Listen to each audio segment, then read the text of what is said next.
Your gift can be anything. You can't look at it as simply running, jumping, singing, and dancing. But I tell you one thing, your gift is the thing that you do the absolute best with the least amount of effort. For me, it was comedy. So once you identify it, then that's the beginning of it.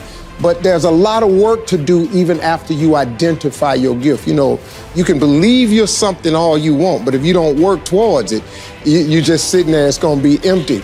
Failure means you've now learned another valuable lesson that pushes you one step closer to success. It means go in another direction. It means you have to go in another direction. Failure is not the end all. No. People keep getting buried under failure. I bet you that you have failed more times than anyone in this room. Absolutely. I promise you have. I'm willing to bet that I have failed more times than anyone in this room, because I have attempted so many things that you have no idea what I've attempted and failed. But I don't let the failures define me. It's God pointing you in another direction. And it's clear about that. And you've got to be willing to go with that bend, because that bend in the road is the only way. Success is not a straight line. It is not. It's crooked, it's down in a valley, it's back up over a mountain. See, I'm a seed, I really am. But a seed has to be planted. A seed got to have dirt put on top of it. If you take a seed and throw it on the concrete and walk off, the sun just burn it up. But guess what? Logically, in my mind, it doesn't make sense that to grow something, you should dig a hole, put it down in there, and cover it with dirt. Logically, that don't make no sense to me. But though. See, dirt is necessary for growth and development. Dirt builds character. Dirt gives you the push-through factor. Dirt makes you come with it when you don't feel like coming with it no more. And you get dirt in a lot of different ways.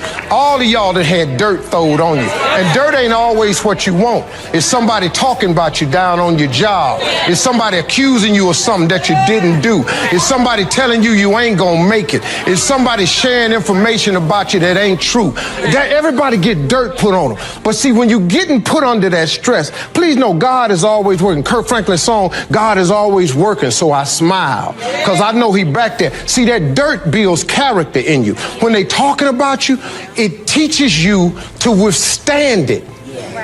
Then it gives you something to push through. So when you put the seed and you put the dirt on it, if you understand stress, stress really ain't just dirt. Stress, see, they don't call it dirt when they plant it. They call it soil. Because, see, soil has nutrients in it. What the nutrients, when people talking about you, dogging you, lying on you, backbiting, stealing from you, talking about you, they're actually putting nutrients in you. They're building character. You got character now. Now the seed, if they put a camera under the ground, you'd have seen the seed sprout open and start coming through the dirt. Because the dirt is necessary so you can prove yourself. You know, if you don't really want to be, everything you see above ground that blossoms and plants and grows and that's beautiful, it was underground one time. All them potatoes, collard greens, they was underground one time. Them apple trees, they was underground one time. So they had to prove themselves. See, you want to be successful, well then you got to prove yourself. You got to push through the dirt. You got to come up through here. You got to come out. Then you sprout, and then Bishop say, then you become a tree. Next thing you know, you got fruit. So when people try to figure out how to make $1 million, they have no idea how daunting that is. Because if you know how to make $1 million, you go make it tomorrow. But since you can't figure out how to $1 million idea, you go somewhere and sit down. That's the wrong approach. If you apply your gift, your God-given gift that he gave you, you have millions already at your disposal. If you break it down inch by inch into things essential, or the 10 by 10 theory, which is very simple. You don't need $1 million idea, you need a $10 idea. You need something that you do, your gift that God gave you, to make $10. That's all you got to be able to know. I don't care if it's cutting hair, cutting somebody's grass, washing somebody's car.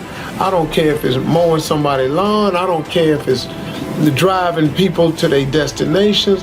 I don't care if it's babysitting. I don't care if it's baking cookies or pie. You have some braiding somebody's hair. You have something that you can do so well that someone will give you $10 for it. Write my paper for me. Do this for me. Somebody give you $10 for it. Once they give you $10, all you got to do is whatever you did to get that 10, do it 10 more times. You now, my friend, have $100. You have $100 simply because you took a $10 idea and you did it 10 times. Well, guess what? If you take that $100 that you made since you've done it 10 times and you do it 10 more times, I got news for you, my friend.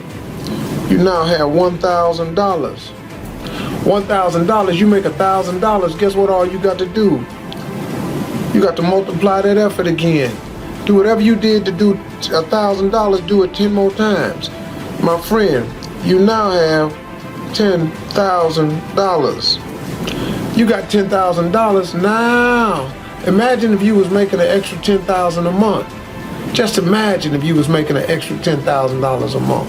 That's $120,000 a year.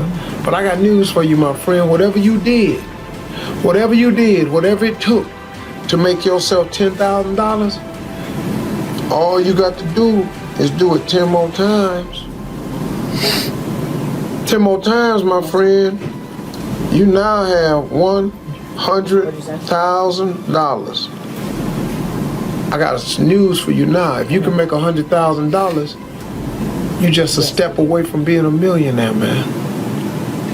Because now you hire a few more people to help you out, that you can do portions of what you do, so you can duplicate that effort.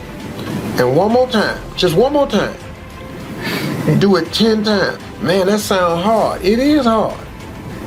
But what else you got to do? What, you gonna stop at the 100,000? All you got to do is duplicate your efforts by 10. You duplicate your efforts by 10 times 100,000. Welcome to the club, my friends. You are now a millionaire. Congratulations. You became a millionaire with a $10 idea. So stop bogging yourself down trying to figure out how to make $1 million. Do what you can do to make $10.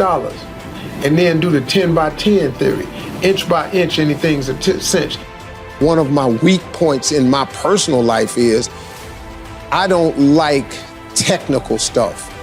So even though I have to be on Twitter and Instagram and Facebook, I don't care for that. So guess what? I find somebody who loves to do that.